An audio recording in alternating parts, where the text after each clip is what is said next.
শঙ্কা আর আতঙ্ক নিয়ে প্রতি বছর ফিরে আসে ডেঙ্গুর মৌসুম। জনবহুল নগরী ঢাকায় এই আতঙ্ক আরো বেশি। বর্ষা মৌসুম এলেই কেবল বাড়ে সিটি কর্পোরেশন সহ ডেঙ্গু সংশ্লিষ্টদের তোড়জোড়। প্রতি বছরই আক্রান্ত মৃত্যুর সংখ্যায় গড়ে নতুন রেকর্ড। নগরবাসীর প্রশ্ন, আগে থেকে কেন প্রস্তুতি নেওয়া হয় না? কেনই বা বছর জুড়ে দেখা যায় না এই কার্যক্রম? সিটি কর্পোরেশন বলছে নানান সীমাবদ্ধতার পরও প্রস্তুত সংকট মোকাবেলায়। সমন্বয়হীনতাকে বড় চ্যালেঞ্জ হিসেবে বিশেষজ্ঞরা দেখছেন।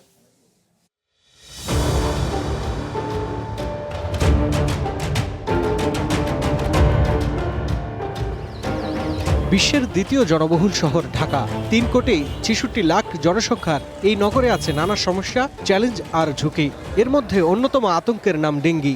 স্বাস্থ্য অধিদপ্তরের তথ্য বলছে, গত কয়েক বছর ধরে ডেঙ্গি আক্রান্তের সংখ্যা বেশিরভাগই ঢাকায়। প্রতি বছরই নগরবাসীর কাছে তাই ডেঙ্গি ফিরে আসে আতঙ্ক হয়ে।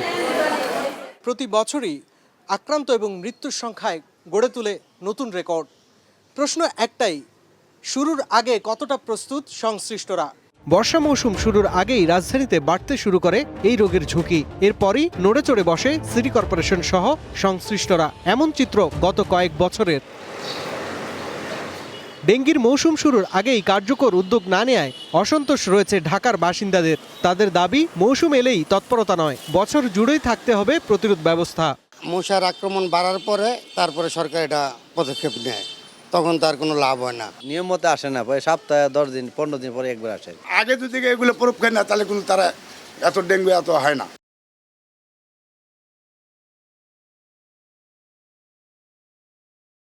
রাজধানীর বিভিন্ন ওয়ার্ড ঘুরে দেখা যায়, জমে থাকা পানিতে জন্ম নিচ্ছে ডেঙ্গির প্রধান বাহক এডিস মশা। সবচেয়ে অবাক করা বিষয় হলো, সরকারি অফিসগুলো এই মশার বড় পৃষ্ঠপোষক। চ্যানেল 1-এর ক্যামেরায় ধরা পড়ে এমন বেশ কিছু স্থাপনার জমে থাকা পানি, ফুলের টব এবং অপরিচ্ছন্ন পরিবেশের চিত্র। হাসপাতালগুলোতে ডেঙ্গি রোগীর জন্য আলাদা ওয়ার্ড থাকলেও শয্যা সংখ্যা সীমিত। ঢাকা মেডিকেল, মুগদা মেডিকেল কিংবা কুর্মিটোলা জেনারেল হাসপাতাল, প্রায় সব সরকারি হাসপাতালেরই চিত্র এক। তবে পরীক্ষার জন্য কিট ও প্লাটিলেটের পর্যাপ্ত ব্যবস্থা রয়েছে দাবি করে হাসপাতাল কর্তৃপক্ষ বলছে, রোগীরা যদি চিকিৎসার জন্য ঢাকামুখী না হয়, তবে ডেঙ্গি চ্যালেঞ্জ মোকাবেলা করা আরো সহজ হবে।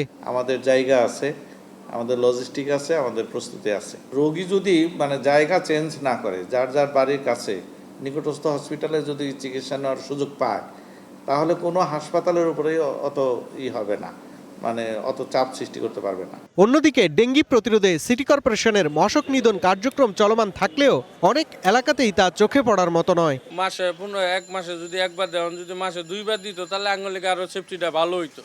সিটি কর্পোরেশনের লোক একটু মশার ওষুধপাতি দিতে, দ্রুত সরকার থেকে ঔষধ স্প্রে করতে হবে। সিটি কর্পোরেশন বলছে, সীমাবদ্ধতা অনেক, এর মাঝে রয়েছে বহুদিনের অব্যবস্থাপনা। তারপরও ডেঙ্গি মোকাবেলায় প্রস্তুত তারা। পরিকল্পনাগুলো প্র্যাকটিসের বিষয়, এগুলি একবারেই তো 2 বছর আগে করা যায় না, তাই না? তাড়াহুড়া করে ওই যে 10 দিন আগে পরিকল্পনা মুখের কথাই থেকে যাবে, বাস্তবায়নে কিছু হবে না।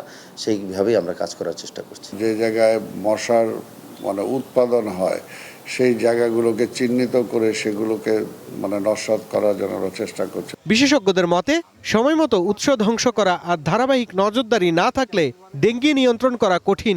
ডেঙ্গু প্রতিরোধী কার্যক্রম যেটি সারা বছর জারি রাখা দরকার, সেটা আসলে জারি রাখা হয় না।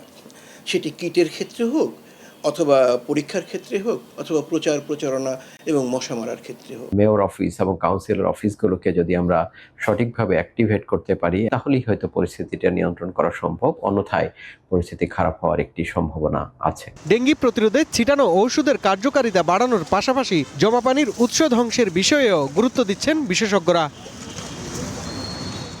শাহরিয়ার বাঁধন, ওয়ান নিউজ, ঢাকা।